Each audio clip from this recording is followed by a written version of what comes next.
Gue belum punya opening, Bang. Selamat datang di konten konten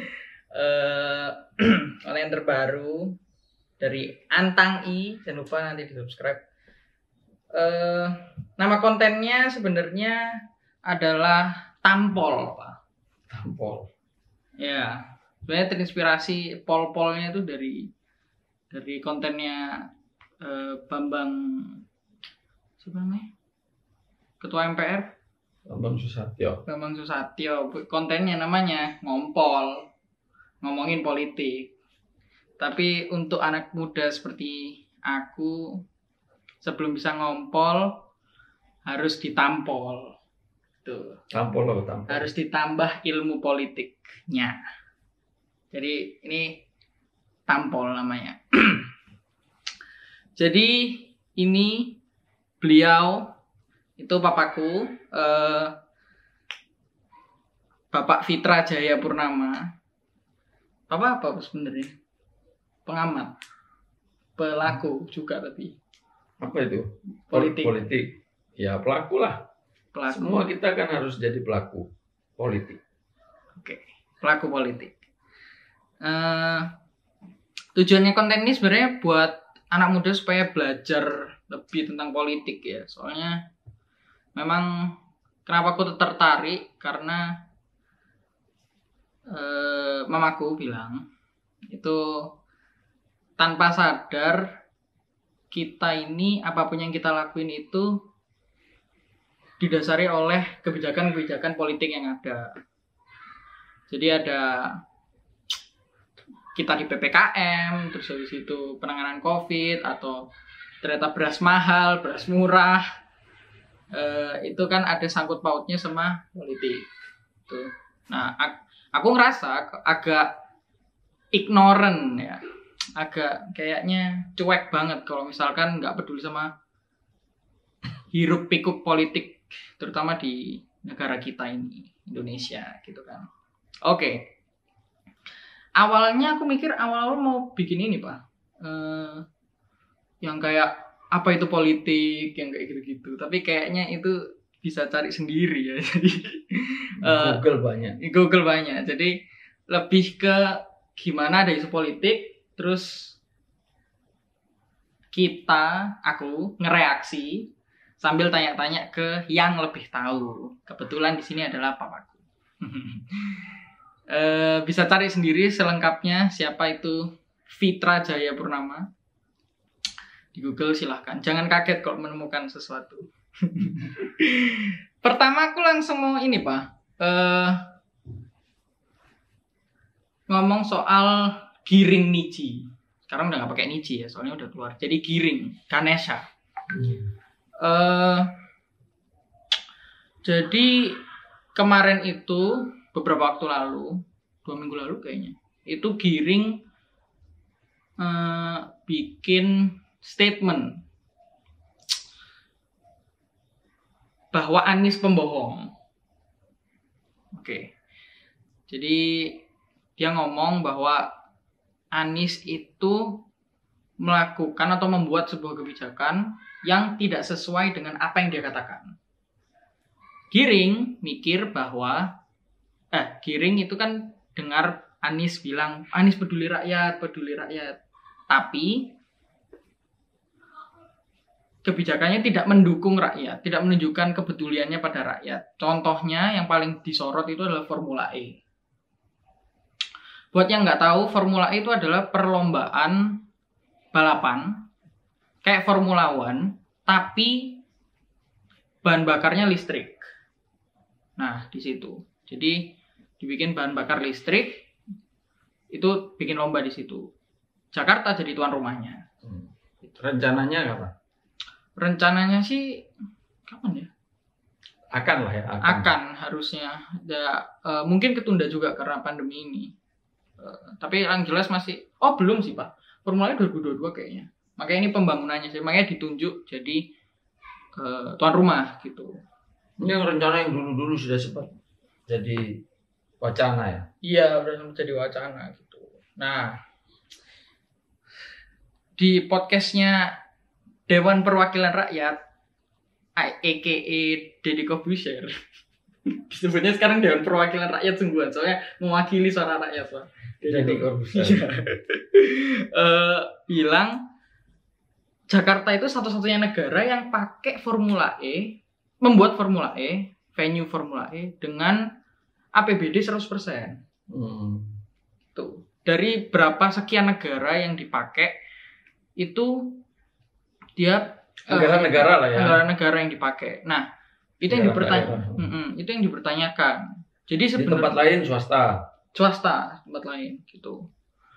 Pertama aku mau nanya, emang nggak boleh kalau negara ditunjuk, misalkan ini kasus lain aja, misalkan SEA Games kayak Asian Games kayak Piala Dunia kayak pakai anggaran negara 100%. Atau mungkin aku nggak nanya boleh apa enggak, efektif apa enggaknya gitu mungkin. Ya sebetulnya yang kerangka berpikirnya apa dulu. Kalau dari persaingannya itu kan ini memangnya antar negara. Formula E iya kayaknya ada. Coba cari tahu apa iya itu. Oke, kalau antar negara kayak misalnya Olimpiade, kayak Asian Games, SEA Games gitu, itu pakai anggaran negara. Bahkan kayak Piala Dunia sepak bola itu ada juga negara mensubsidi lah ya infrastrukturnya stadion-stadionnya gitu ya. Tapi penyelenggaraannya kan dari FIFA. Ya. Dari FIFA. Kok ini VIA? Ya, dari FIFA. Nah, FIFA itu dalam statuta, istilahnya statuta, dalam statutanya itu lembaga yang bebas dari negara, yang pembiayaan sendiri, ya kan, basisnya itu kan klub FIFA. Ini FIFA klub kan itu swasta, itu perkumpulan swasta kepemilikannya itu. Nah, karena itu di PSSI ini berapa tahun yang lalu itu mungkin 10 atau lebih ya, 10 tahun yang lalu, 10 sampai 15 tahun lalu lah. Itu sudah berubah itu, sudah berubah. Kalau dulu PSSI itu dibiayai oleh negara, itu sekarang sudah enggak, ada PT Liga atau apa gitu namanya. Oh iya. Ada PT yang mengelola itu, dan anggota-anggotanya ini, klub-klubnya itu semua sudah tidak boleh ada pembiayaan dari pemerintah daerah. Biasanya kalau dulu Persebaya itu kan, PSSI itu dulu anggotanya ada perserikatan, ada yang Liga Galatama istilahnya itu, Liga Sepak Bola Utama kalau nggak salah waktu itu namanya. Nah, Persebaya itu perserikatan, itu dibiayai oleh APBD Surabaya kayak gitu. Persija itu dibiayai oleh pemerintah DKI. Persib dibiayai pemerintah Bandung. Nah, tapi ada juga yang Liga Niat Mitra di Surabaya. Nah, terus Pelita Jaya. Nah, terus ada lagi itu yang membiayai adalah klub-klub itu dibiayai swasta, perkumpulan-perkumpulan. Sekarang nggak bisa. Sekarang semuanya harus bebas dari campur tangan pemerintah dan harus bebas dari pembiayaan pemerintah. 100%. Iya, harus bebas 100%. Berarti bisa jadi kalau ada intervensi dari pemerintah malah melanggar. Ya, dalam apa yang disebut dengan statuta FIFA itu. Nah, ini yang Formula E ini kayaknya swasta sih. Bapak nggak ngerti ya itu kayak apa, tapi kayaknya itu swasta. Nah, tapi swasta pun pemerintah kalau untuk Piala Dunia sepak bola itu bangun stadion-stadionnya itu. Meskipun ada juga yang menggunakan stadionnya klub, tapi pemerintah juga mensupport. Nah, ini kayak apa sebetulnya posisinya, polisinya Anies ini, dia bangun itu di mana? Nah, secara aturan gitu ya. Ini kan yang tadi kita obrol ini kan secara aturan, secara aturannya gitu. Nah, tapi yang paling penting lagi itu peran serta atau partisipasi masyarakatnya ini, society-nya ini di mana sebetulnya? Swasta lah, atau klub lah, atau pelaku olahragawannya, itu di mana? Nah, kesiapannya kayak apa? Mungkin kalau Niji giring ya. Niji band ya. Giring menyoroti mungkin dari sisi itunya mungkin. Oke. Gitu. Nah, tapi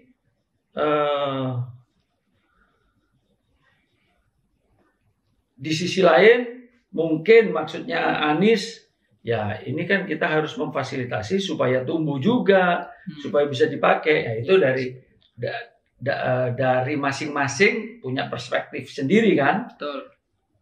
Kalau memang betul-betul kita mau menilai dari sisi konten masalahnya. Materi persoalannya, pembangunan apa itu, venue-nya. Ya. Tapi sekarang ini kan sembarang-sembarang itu dipakai jadi alat politik, isu politik, ya, kayak gitu. Nah, kayak ini lagi, Giring kan juga ada dalam kubu yang berbeda kira-kira. Dia PSI ya? itu. PSI disebut anti Anies sekali. Ya, itu. Nah itu jadi ya kental di situ. Nah, di luar apa obrolan kita ya. Apa ini tampol ini tadi. Kan Bapak sempat tanya apa itu ngobrol apa? Isu terkini.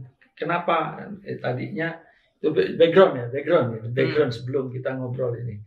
Itu ngomong ya karena isu-isu politik. Ya memang karena isu-isu politiknya itu. Ya. Oke. Sebenarnya kan Papa juga bilang itu alat politik. Isu ya. Iya, isu politik itu secara strategi. Ada yang menilai ini tuh justru blunder bagi Giring dan PSI. Pada bilang niatnya kayaknya ini loh, mau nyari strategi yang dulu Jokowi Prabowo. Mungkin yang seperti kubu itu kebagi dua gitu, kayak dulu kan 2019 2014 itu kayaknya dikotomi sekali gitu. Jadi dan dikotomisnya menurutku bukan Jokowi dan Prabowo, tapi Jokowi dan yang bukan Jokowi. Yang bukan Jokowi merapat ke Prabowo semua. Aku tahunya dari Bung Rocky Gerung ini. Dia bilang sebenarnya dia nggak pro Prabowo, cuma kontra Jokowi aja. Jadi merapat ke Prabowo kayak gitu. Mungkin strateginya seperti itu. Giring itu. Jadi nyari yang ya memang di sosial media kan juga banyak dan ada hatersnya Anies. Mungkin mau nyari itu, tapi sebenarnya secara strategi politik yang kayak gini-gini tuh efektif nggak sih? Maksudnya? Ya, kalau sekarang itu mau cari momen kayak Jokowi Prabowo yang sampai 2 ronde itu. Ya kan? bukan 2 ronde sih sebetulnya 2 match ya. Yeah. 2 game gitu. Okay. Itu cari momen gitu itu enggak gampang.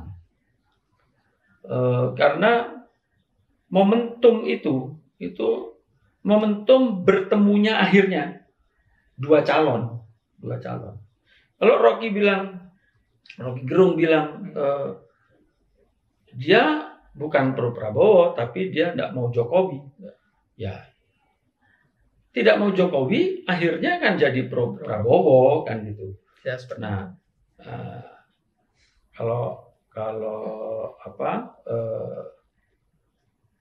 posisi pada saat itu tuh bukan sekedar dikotomi, tapi sudah diametral, sudah berhadapan-hadapan.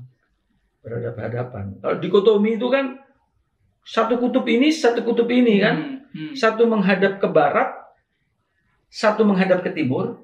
Yang menghadap ke barat itu arahnya perjalanannya ke barat, membelakangi yang menghadap ke timur, saling membelakangi. Demikian juga sebaliknya yang ke timur. Tapi yang terjadi pada saat itu diametral saling berhadapan, bukan saling membelakangi, bukan dikotomi lagi. Itu meresapi situasi pada saat itu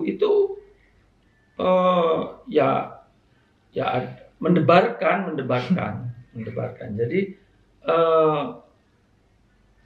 diametralnya bahkan isunya ke arah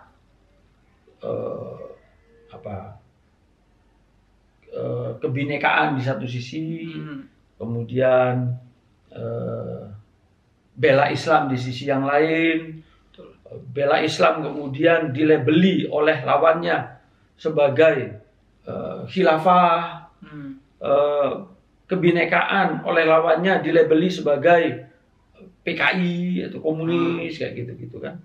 Itu nggak cuma dua akhirnya. Dua. Itu pelabelannya itu memuncak. Ya, terjadi secara eskalatif, ya. Eskalasinya yang di sini menyatakan aku bela Islam. Ini ngomong aku kebinekaan. Oleh yang kebinekaan yang bela Islam disebut khilafah. Oleh yang bela Islam yang kebinekaan disebut PKI. Nah, kayak gitu. Itu kan sebagai isu itu ya sangat riskan. Meskipun ya alhamdulillah bangsa ini belajar untuk sampai pada peruncingan tahap itu pun aman-aman saja. Tidak terjadi peristiwa seperti yang terjadi di tahun 60-an, yang puncaknya 65-66 sampai akhir tahun 60-an. Nah, tapi bagi pelaku itu ya juga mendebarkan kan. Nah, jadi kalau tadi dibilang mau mencoba mengambil ceruk ya yang kontra Anies kira-kira ya. Yang kontra Anies untuk mendapatkan itu dengan posisi yang dikotomis ya enggak sederhana. Karena apa? Karena yang ngomong Giring gitu loh. Giring kalau secara level politik dibanding Anies ya jauh gitu. Jauh. Nah, tapi itu dalam kacamata Papa melihat perjalanan mereka Giring dan Anies.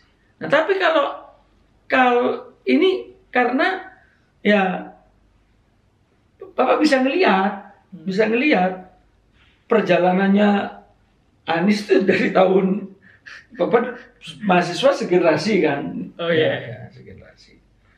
Nah, itu perjalanannya kayak gitu. Tapi kan bisa jadi dengan feelingnya Niji nih, Giring, aku memang orang baru, tapi aku ini kan ada di elit partai kan gitu. Ya, sekarang jadi ketua umum. Sementara karena si Grace Natali lagi ke Singapura studi katanya. Jadi kan dia di pimpinan kan, pimpinan partai. Nah, meskipun track record-nya boleh dibilang baru kemarin sore, tapi dia kan juga punya feeling. Setiap orang punya feeling politik, ya kan? Apalagi mungkin dengan timnya. Dia mau diperhadap-hadapkan sama Anies, dan feeling dia, ini bukan generasi, maksudnya bukan generasinya Papa nih yang, bukan generasi yang sekarang umurnya bahkan misalnya yang paruh baya atau 45 tahun ke atas misalnya. Bukan itu. Tapi yang generasi-generasi yang umurnya paling tua 35 lah misalnya. Kalau kayak gitu, kan nggak ada yang tahu Anies itu siapa perjalanannya. Tapi kan tahu aku sebagai musisi, sebagai vokalis misalnya, kan ya bisa saja itu dengan pengamatan dia seperti itu, dia mau ngambil ceruknya Anies. Nah, tapi kalau dibilang blunder, ya Bapak sendiri kan tidak ngikuti apa namanya polemiknya. Jadi bisa dibilang Giring nih nyari jalan pintas mungkin untuk sampai di levelnya Anies tadi yang Bapak bilang. Dan itu boleh sah. Secara politik boleh. Sah. Boleh dong. Siapapun yang dianggap bukan siapa-siapapun warga negara mau langsung jadi presiden ya boleh-boleh saja. Kalau dipilih ya udah. Ya Bu, sudah. Jokowi itu cuman berapa tahun berkelebat ya. Anggaplah dia Petro jadi ratu, itu wujudnya ya Jokowi dari Solo ke Jakarta. Ya. Tapi kelebatnya kan cepat, langsung berada pada puncak kekuasaan, dan itu boleh. Apa yang dilakukan Iji kalau itu dibilang jalan pintas boleh.